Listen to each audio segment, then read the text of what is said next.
So there were fish on that low rock pile. Nice. What's up, y'all? Welcome back to Fish in the Moment.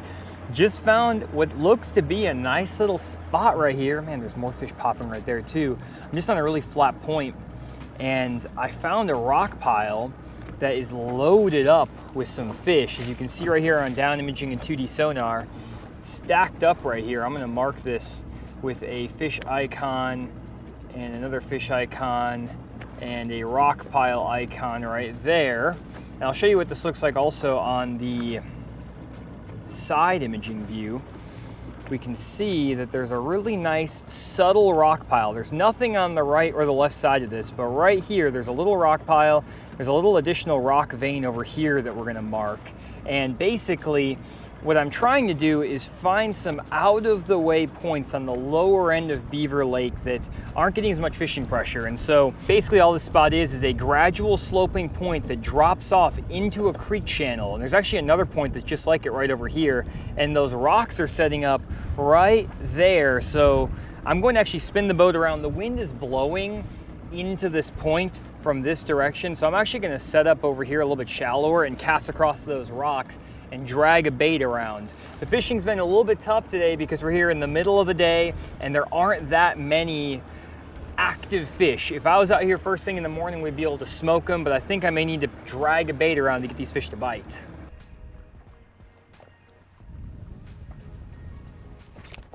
Got him. There we go. Off this rock pile. Dang, that fish was deep, 35 feet of water. Way down there on this pile. Got him on the swing head though.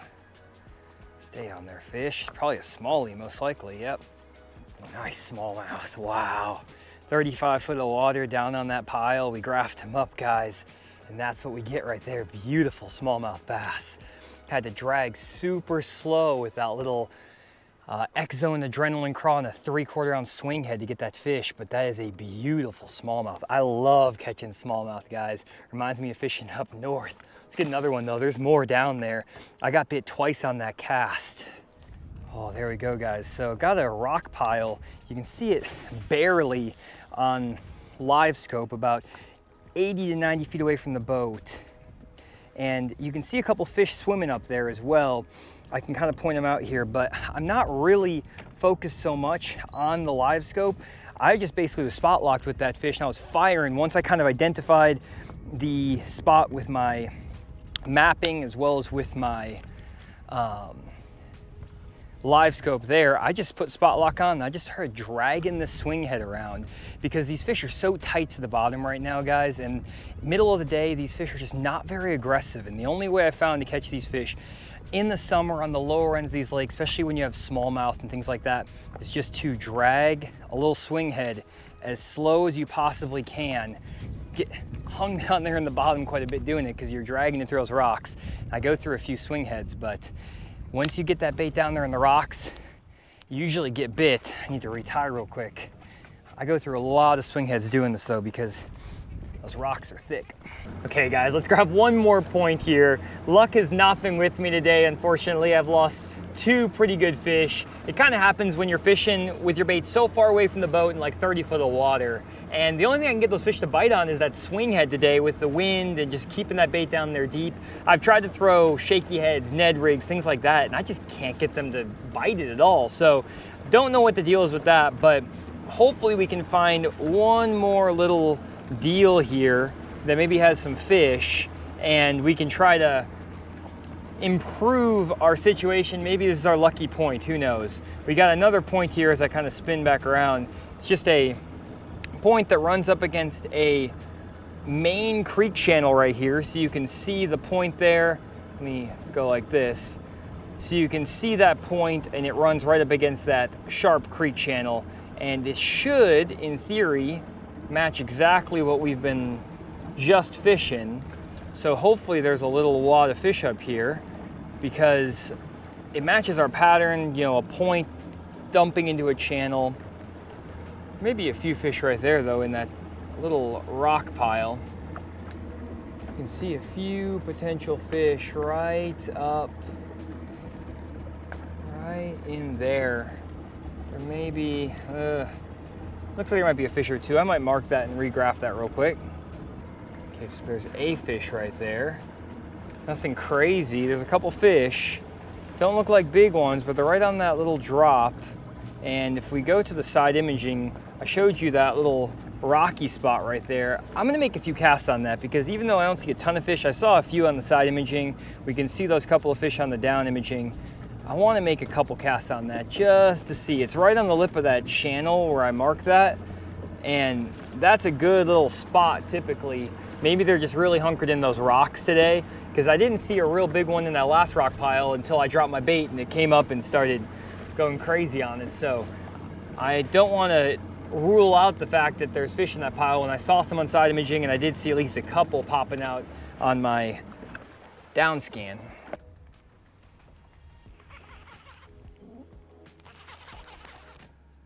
I have a fish? What in the world? What did I have? It cannot be a bass. I don't know what this is. What do I got? Oh, it is a bass. Did I just hook him weird? What in the world? It's a smallie. I don't know what's happening. Oh, I just got him cut in the weird side of the mouth. What happened on that fish? Look at that though. It absolutely choked that deal. I don't know why he was fighting so weird. Let me back us up. Those were smallmouth down there. Golly, you can see guys, there's a bunch of fish stacked up there. That smallmouth was just fighting like crazy. There we go, beautiful smallmouth. I thought I had like a drum or something. That's crazy, but graph that fish up. Didn't lose this one, thankfully, even though I didn't realize that I even had it on. It's one of those days, guys, but absolutely beautiful fish. Really nice smallmouth. And he was down there right on that rocky vein that we marked. It's exactly what we thought we could do, pull over here and find this exact same spot. And that swing head is getting him in the boat finally. And I've had 3 or 4 fish now. That's like my 4th fish like that. So could have a really good day going right now if I could just put him in the boat. There's that little rocky deal right there. They're loaded up on that thing. Those are all smallmouth. That's crazy. I did not think those were smallmouth. For whatever reason, they look kind of weird to me. I don't know what the deal is. I don't know why I didn't think those were smallmouth. You can see they're going crazy. They're going all down towards my bait. And there's some nice chunk rock down there. I'm gonna drag through there because there's a bunch of fish on this little drop. You could barely see them on the 2D because they were sitting so tight to the bottom, but I saw them on side scan. Oh, come on, get it, fish. One just thumped it. Saw them on side scan, and side scan, guys, is my #1 tool when I'm out here fishing because I find so many fish that you just can't see with your traditional 2D sonar. And I mean, you can pull up here and now see them on the live scope, but I mean, live scoping this entire point would take forever. Got it, there we go. And so you can learn how to use your side imaging. You can get on him. Finally got a spot here, has some fish going. That's a big spot, yes. That's what I'm talking about, guys. Now we are on it. Big spotted bass. That is what I'm talking about right there on the swing head. Oh, we are back, boys. Got the mojo back. That is awesome. Really quick, guys, I've been getting a lot of requests to break down lakes with all the structure spots I would check when I go to the lake. So I've recently added some new structure breakdowns to fishthemoment.com. These breakdowns are focused on 3 different areas of each lake and provide over 100 different structure spots for you to explore. And I break the spots up into community holes, subtle structures, and offshore flats. These are the 3 types of areas I fish, and I explain in the breakdown when you should fish these areas based on fishing pressure, your objective for the day, and a lot of other factors. If you're interested in getting better at offshore fishing and want to find really good structure spots to start graphing when you get to the lake, definitely check out my new structure breakdowns on fishthemoment.com. Oh, there we go. That menace grub's absolutely destroyed. Just a Strike King green pumpkin menace grub. 3/4 ounce big bite bait swing head. And those fish, you can see them up there, just on a little rocky vein that we graphed. And I can see them all up there. I'm not doing anything crazy with this bait, guys. I'm just firing it out there, letting it get to the bottom, fishing in 25 to 30 feet of water. And I like this menace grub on the swing head because you can cover water with it. It stays on the bottom, but it's very finessey. And you can catch the spotted bass, the smallmouth one, just Hammered it right there. He's got him. Just get it out there. Gotta get a big hook set on these fish because they will bite it way away from the boat. And this isn't a big one, just a little smallie, but still super fun. There we go, little fish there, but this is why we graph, guys, or at least why I graph. I don't know if y'all are graphing, but you should be, because when you find them and you get into them, it is an absolute blast. I mean, it was a grind. I was mentally like struggling because I kept missing fish and it wasn't really going my way. But if you can get on the right spot, you can turn it around so fast, catch some really nice ones. Again, as I explain how this is working, I'm basically just firing that thing out there. Man, this is fun. I love catching them, guys. I just love figuring it out. So I'm just dragging, sweeping my rod, fishing it like you fish a Carolina rig or a football jig.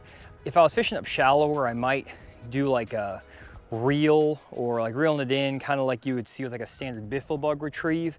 But out here, I'm just trying to keep that bait on the bottom, and I just basically fish it like I would fish a football jig. And it's finessey enough with that menace grub that it kind of imitates almost like a small Ned rig kind of deal. And you can just put it in front of those fish. And when there's a bunch of them down there on a little rocky spot, they will eat this thing about as good as anything I've found.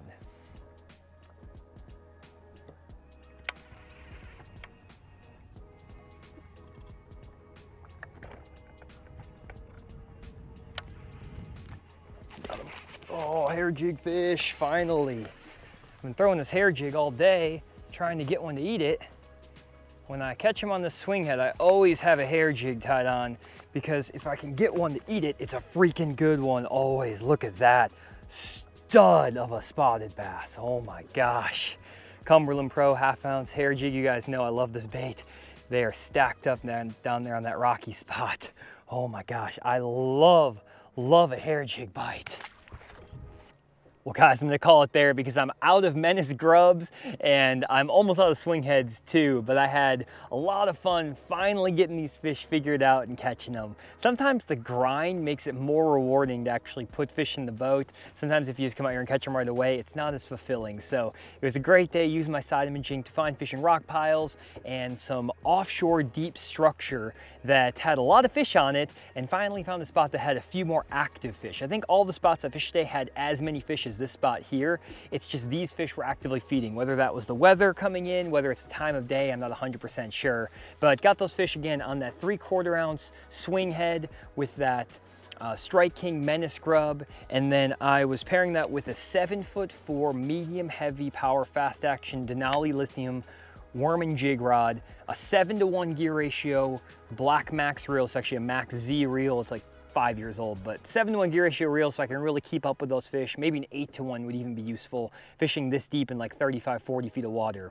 Pairing that with some 16-pound Sunline FC Sniper fluorocarbon, and I also caught some fish on that hair jig, or at least one fish on the hair jig.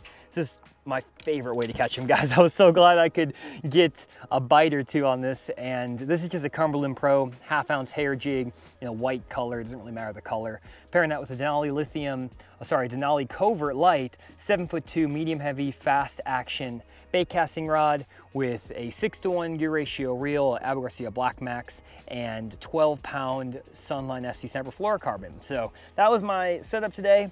It was, again, kind of a grind. It's very hot out here today, but it was nice that the clouds rolled in and the fish started biting a little bit. So if you enjoyed this video, let me know down in the comments below, and we'll see you all in the next one.